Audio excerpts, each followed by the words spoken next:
Hello. Hello. Good evening, candidate number 1.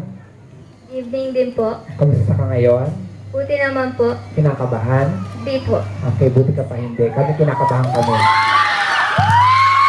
Okay, pakilakas lamang yung sagot ha, para marinig ng lahat. Ito ang tanong ko sa iyo, candidate number 1. Bilang isang estudyante, anong magagawa mo upang solusyonan ang lumalalang kalagayan ng ating kalikasan? Uulitin ko. Bilang isang estudyante, ano ang magagawa mo upang solusyonan ang lumalalang kalagayan ng ating kalikasan? Maraming salamat po sa inyong napakagandang katanungan.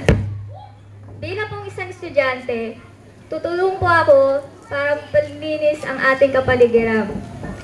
Pupunta po sa gobyerno para sabihin na tumulong sa mga kapwa natin para malinis ang ating kapaligiran.